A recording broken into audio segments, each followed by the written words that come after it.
नमस्कार, आप देख रहे हैं भारत नेशन। मैं हूं आपके साथ नेहा फातिमा। स्वागत करती हूं आपका नेशन की बात में।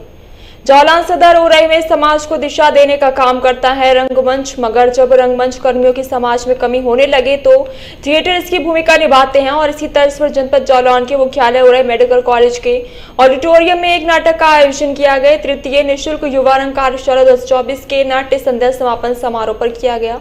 यह 28 मई 2024 से 25 जून तक चलने वाली तृतीय निःशुल्क युवा रंग कार्यशाला 2024 का निर्देशन राष्ट्रपति द्वारा राष्ट्रीय संगीत नाट्य अकादमी पुरस्कार 2021 से सम्मानित भारत के सुप्रसिद्ध रंगकर्मी रणजीत सिंह पोखरिया द्वारा किया गया। इसके समापन समारोह में बच्चों के उत्साहवर्धन के लिए ऑडिटोरियम राजकीय मेडिकल कॉलेज उरई में किया गया। नाटक शुरू होने से पहले अतिथियों को बैच अंक कड़ी स्मृति चिन्ह भेंटकर सम्मानित किया गया। क्या नाम है? मेरा नाम ललित सिंह पोखरिया। आप रंगकर्मी हैं जी। और आप कई नाटकों में आपने निर्देशन किया। जी जी। तो अभी तक आपको क्या राष्ट्रीय स्तर पर या प्रदेश स्तर पर कोई पुरस्कार? जी, मुझे मेरा सबसे बड़ा पुरस्कार अभी 2021 में केंद्रीय संगीत नाटक अकादमी के लिए से जो है भारतीय रंगमंच में निर्देशन का पुरस्कार मिला है महामहिम राष्ट्रपति द्रौपदी मुर्मू जी के हाथों से। ये 2021 की बात है जी। उसके अलावा प्रदेश स्तर पर मुझे उत्तर प्रदेश संगीत नाटक अकादमी का पुरस्कार मिला है, भारतेंदु नाट्य अकादमी रजत जयंती पुरस्कार मिला है, उत्तर प्रदेश हिंदी संस्थान का भारतेंदु पुरस्कार मिला है। इसी प्रकार से और तमाम संस्थान से मिला है। तो आपने अभी तक कितने ऐसे नाटक हैं जो? मैंने लगभग 130 नाटकों का निर्देशन कर लिया है अभी तक, जिसमें 50 से अधिक बाल रंगमंच की कार्यशालाओं का और बाल काम है उसमें। और इसी तरह मैंने 85 नाटकों का लेखन कर लिया है और 85-86 नाटकों का नाट्य कार्यशालाओं का मंचन करा लिया है, निर्देशन कर लिया है।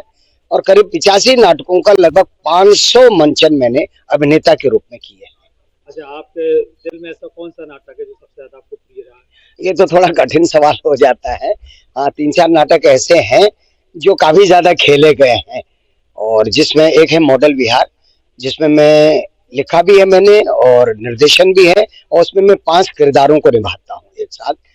एक वो नाटक है और दूसरा कुछ जो बहुत ही कहिए कि ज्वलंत मुद्दों पर व्यंग है, जैसे खटर पटर की टक्कर है, आविष्कार की खोज में है, कोई सूरज को समझा दो। ये हास्य व्यंग नाटकों में। और जो मेरे गंभीर नाटक है, गंभीर विषयों और गंभीर तेवर से किए गए नाटक, उसमें प्रेत शिशु नाटक मुझे सबसे प्रिय है अपना। ऐसा कौन सा नाटक आपसे छूट गया जिसको करने की आपकी बेहद तमन्ना रही वो अभी तक नहीं कर पाए? हाँ, अभी हैं 4-5 पाइपलाइन में है। एक तो मेरे उत्तराखंड की लोक परंपराओं का नाट्य प्रयोग करते हुए एक नाटक मेरे दिमाग में बहुत दिनों से कौंध रहा है। हालांकि मैंने 6 नाटक अभी इस प्रकार के काम के किए हैं, लेकिन वो एक और है। दूसरा एक एकल नाटक में बहुत दिनों से अपने लिए करने के लिए सोच रहा हूँ, वो अभी बचता है। वो जीवन का एक तरह से निचोड़ होगा, तो वो मैं उसमें दिखाना चाहता हूँ। रंगकर्मियों के लिए आप क्या मैसेज देना चाहते हैं? रंगकर्मियों के लिए मैसेज ये कि कई सारी सुविधाएं हैं जिनके कलाकार जिसके संपर्क में नहीं है, तो कलाकार अपने क्षेत्र में ही अपनी प्रतिभा के साथ अपना जीवन बिताता है और उसको कोई नहीं जान पाता है। लेकिन सन 2000 और 1999 में उत्तर प्रदेश सरकार की ओर से एक स्पेशल कंपोनेंट की योजना चलाई गई थी, जिसमें दूर दराज के जो हमारे लोक क्षेत्र हैं, अनुसूचित जाति जनजाति, उनके बीच जाकर रंगमंच के माध्यम से उनकी कलाओं को सामने लाने का काम हुआ था। इसी उद्देश्य से मैं भी एक निर्देशक के रूप में चुना गया था। मैं हमीरपुर जनपद में रात क्षेत्र में गया था।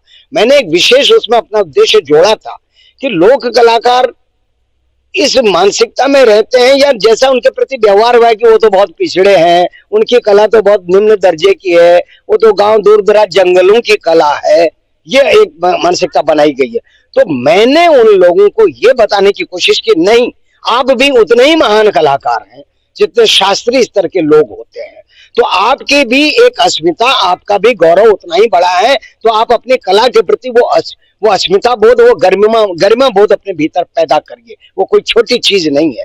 तो इस उद्देश्य से मैंने वहां कार्यशाला की थी राठ में और एक नाटक तैयार किया था टेसू और झांझी लोक कथा पर आधारित, ताकि उनको ये लगे कि नहीं, हमारे यहाँ की भी विषय वस्तु उच्च स्तर के रंगमंच की ओर जा सकती है, हम कोई पिछड़े नहीं है। ये मैंने कोशिश की थी, तो ऐसी कोशिश और होनी चाहिए। तो आप क्या चाहते हैं सरकार और जिला प्रशासन को ऐसे कार्य? हाँ, बिल्कुल ध्यान देना चाहिए और उसकी एक स्पष्ट नीति होनी चाहिए। उसको एक कल्चरल कार्यक्रम के तहत, कल्चरल प्रोग्राम के तहत कभी कभी मान लिया जाता है।